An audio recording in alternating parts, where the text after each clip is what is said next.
என்ன புஸ்தகம்? நீங்க வர 15 நாள் ஆகும் சொன்னீங்களே. மதுரை டூரை பாதியில கேன்சல் பண்ணிட்டார், அதனால வந்துட்டேன். ஐயா கொஞ்சம் இருங்க. ஏன்? நீங்க ஊர்ல இல்லைன்னு ரூம அப்படியே போட்டு வச்சிருக்கேன். கொஞ்ச நேரம் அந்த ரூம்ல இருந்தா இப்ப ரூம கிளீன் பண்ணிட்டு வந்துடுறேன். அம்மா எங்க? அம்மா அந்த குழந்தைய கூட்டிட்டு வந்துட்டு இருக்காங்க. சீக்கிரம் கிளீன்.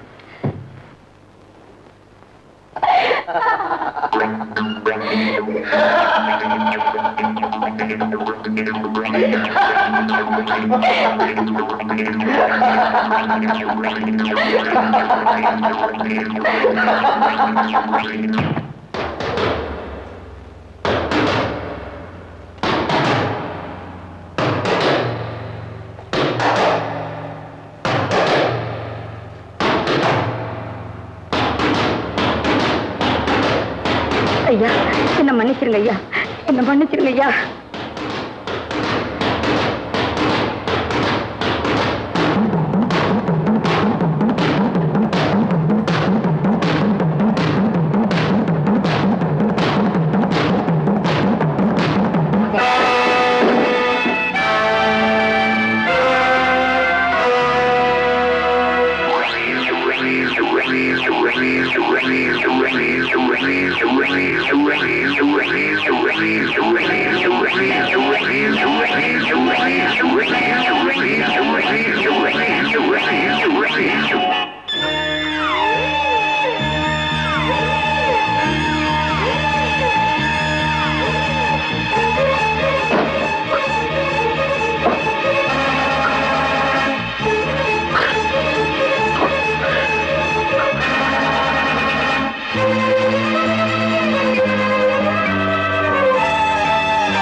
என்னங்க என்ன?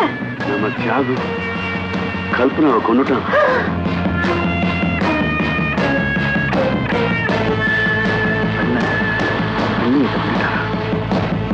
லீலா எப்படி இருக்கு? 2 நாளைக்கு முன்னால அம்மா அம்மான்னு பயந்து கத்தினான். திடீர்னு தூக்கி போட்டது. இப்ப எவ்வளவோ பரவாயில்லை. இன்னும் கண்ணே திறக்கலையம்மா. அவன் நல்லா தூங்குறதுக்காக தான் இன்ஜெக்ஷன் போட்டிருக்கேன்.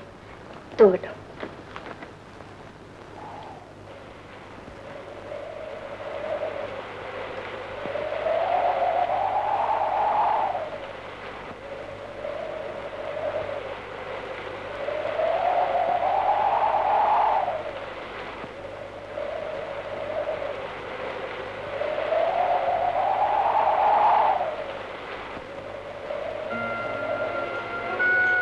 ஜாகு, இன்னும் கொஞ்ச நேரத்துல உங்ககிட்ட வாக்குமூலம் கேட்க வர போறாங்க.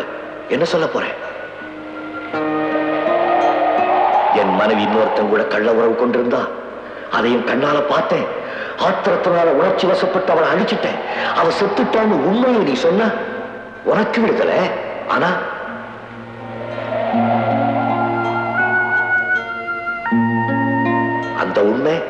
உன் குடும்பமானத்தை சந்தி சிரிக்க வச்சிடும். பிரபல முன்னாள் கவர்னருடைய மருமகளும் ஐஏஎஸ் ஆபீசர் தியாகராஜனின் மனைவியுமான கல்பனா நடத்த தவறியதற்காக கொலை செய்யப்பட்டாள்னு பத்திரிகைகளில் பக்கம் பக்கமா எழுதுவாங்க.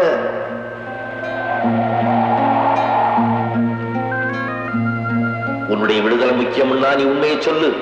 உன் குடும்ப மானம், பரம்பரை கௌரவம், உன் மகளுடைய எதிர்காலம் முக்கியம்னா நடந்த உண்மையை மறைச்சு வேற ஏதாவது பொய் சொல்லு. பொய் சொல்லு. பழிய ஓமையில போட்டுக்க. பொய் சொல்லு.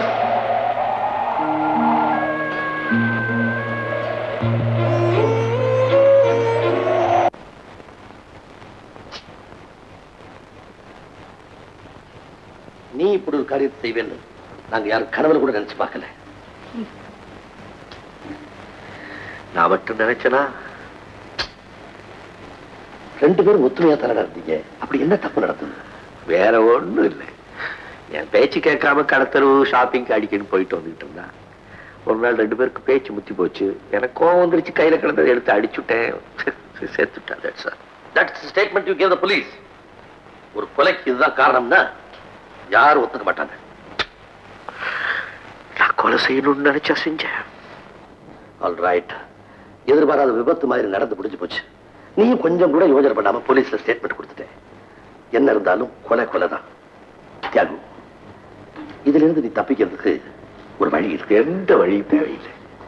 நீ எனக்கு ஏதாவது உதவி செய்யணும்னா சீக்கிரம் கேஸை முடிச்சு அவங்க கொடுக்கிற தண்டனையை வாங்கி கொடுத்துரு. Thiyagu, what are you talking? I say, எவ்வளவோ பேருக்கு எத்தனையோ கேஸ்ல என் திறமையினால விடுதலையே வாங்கி கொடுத்துருக்கேன்.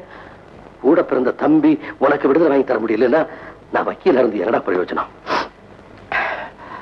தியாகு, நீ விடுதலை ஆறதுக்கு ஒரே ஒரு வழிதான் இருக்கு. சொல்றதுக்கு கொஞ்சம் கஷ்டமா இருக்கும். இருந்தாலும் நீ ஒரு பொய் சொல்லணும். அதாவது உன் மனைவி யாரோ ஒருத்தம் கூட சரசமாடிக்கிட்டு இருந்ததாகவும் அதை நீ கண்ணால பார்த்ததாகவும் அந்த ஆத்திரத்துல கையில கிடைச்ச எதையோ எடுத்து அவளை அடிச்சதாகவும் எதிர்பாராத விதமா அவ இறந்துட்டதாகவும் நீ ஸ்டேட்மெண்ட் கொடுக்கணும். இந்த பொய்ய நீ கண்டிப்பா சொல்லித்தான் தீரணும்.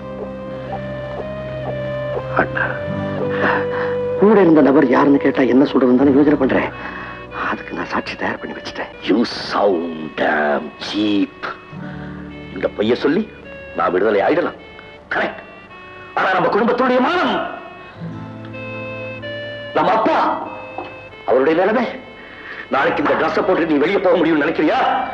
என் மகளுடைய வருங்கால வாழ்வு. Thank you my dear brother. போலீஸ்ல நான் சொன்னதுதான். எனக்கு என்ன தண்டனை கிடைக்குதோ கிடைக்கட்டும்.